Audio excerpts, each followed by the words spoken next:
उनके हम दाम कम कर देंगे, 50% तक कम हो जाएंगे। और प्राइस तय करने का, रीस्ट्रक्चर करने का भी फॉर्मूला बदला गया। महेश झगड़े सर हमारे साथ है।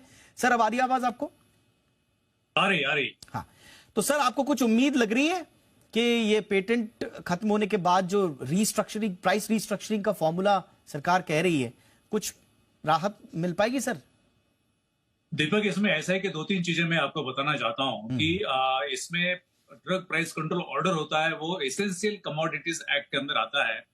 और ये ऐसे होता है कि national list of essential medicine कि पूरी दुनिया में उन्होंने बढ़ा दिया गया है कि ये पूरी दुनिया में हर एक कंट्री ने करना चाहिए।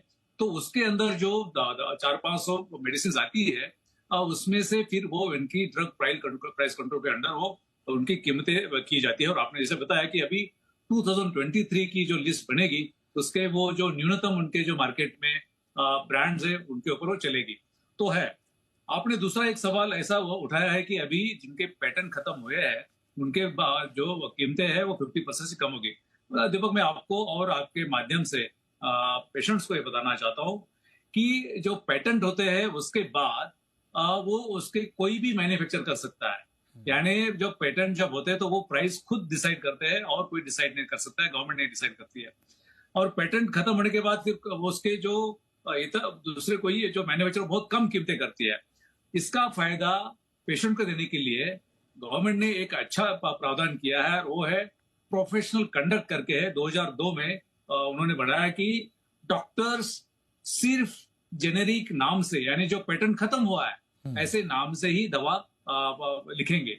अभी 2022 के भी जो 21-22 के भी जो कंडक्ट रूल आया है उसमें भी यही कहा गया है कि डॉक्टर सिर्फ ये करेंगे कि इसका जो जेनेरिक नाम वही करेंगे। मुझे लगता है कि पेटेंट एक अलग चीज है, लेकिन सबसे अहम बात यह है कि ये जो प्रावधान है, कानून में प्रावधान है, वो अगर एनफोर्स कर दिया तो वैसे ही गवर्नमेंट के खुद का स्टेटमेंट है कि जेनेरिक की जो कीमतें होती है वो 30 से 80% कम होती है।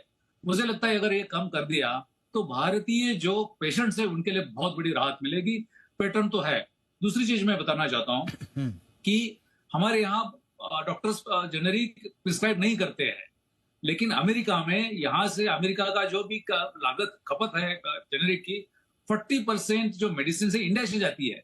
तो मुझे लगता है कि कहीं ना कहीं तो अगर government of India is thinking over this, तो उन्होंने ये करना चाहिए कि डॉक्टर्स के ऊपर एनफोर्स करना चाहिए कि जो कानून में लिखा है कि आप जेनेरिक दवा ही प्रिस्क्राइब करेंगे, ना कि और कोई। अगर नहीं किया तो आपके खिलाफ कार्रवाई की जाएगी। मैंने एफडीए कमिश्नर के ये कार्रवाई शुरू की थी और उसके आसार नजर आने लगे थे। मुझे लगता है कि ये किया तो इस देश में जो 1,30,40,000 करोड़ का जो बिजनेस है उसमें से अगर 50% भी राहत मिल गई है तो पेशेंट के पॉकेट से जो पैसा जाता है उसमें बड़ी राहत मिलेगी।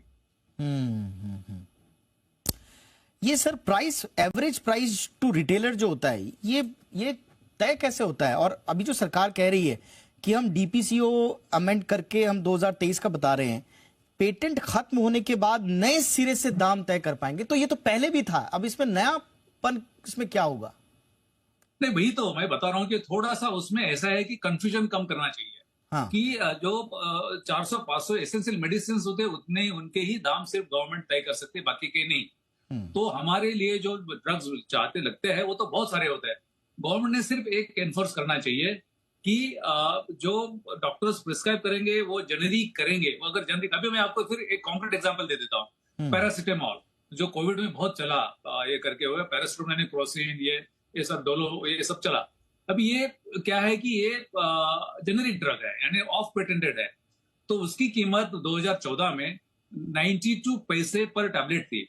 तो वो कंपनी जीएसके ने क्या किया कि ज्यादा पैसा बढ़ाने के लिए उन्होंने क्रोसिन एडवांस लाया।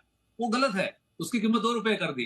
तो वो ऐसी ही कंपनियां करती है और इसका गवर्नमेंट का उसके ऊपर ध्यान नहीं होता है। मैंने वो मार्केट से उनका जो स्टॉक था वो सीज कर लिया था और बाद में फिर वो उसकी कीमतें भी कम हो गई। आजकल फिर से मार्केट में वो क्रोसिन एडवांस देखने लगा है। तो मुझे लगता है कि अगर पेशेंट्स को राहत देनी है तो मुझे लगता है कि ये जो प्राइसिंग फिक्स होता है वो तो होना ही चाहिए, क्योंकि वो जो एसेंशियल मेडिसिन के 400 मेडिसिन है उसमें होगा। लेकिन जो भी पेटेंट खत्म हुए हैं उसकी कंपटीशन आना चाहिए, और वो कंपटीशन में कोई भी ड्रग अगर मैन्युफैक्चर करता है तो उसकी कीमतें बहुत कम हो जाएगी और अमेरिका में जो रिच कंट्री है वहां इतने पैमाने पर जेनेरिक ड्रग इस्तेमाल हो जाते हैं, तो इंडिया में क्यों नहीं? मुझे लगता है कि इसके ऊपर इस देश का ध्यान अभी तक गया नहीं है। ये बहुत इंपॉर्टेंट आपने पॉइंट रखा और मुझे लगा कि सरकार जैसे जैसे ये पेटेंट वाली दवाओं की तरफ अपना ध्यान बढ़ा रही है, मुझे लगता है कि उसकी परिधि में ज्यादा से ज्यादा चीजें आएंगी जो इश्यूज यहाँ पर उठाए गए हैं। थैंक यू सो मच झगड़े सर, आपने वक्त निकाला हमारे दर्शकों के लिए और बड़ी महत्वपूर्ण जानकारी भी आपने रखी हमारे सामने। Thank you sir. Thank you very much.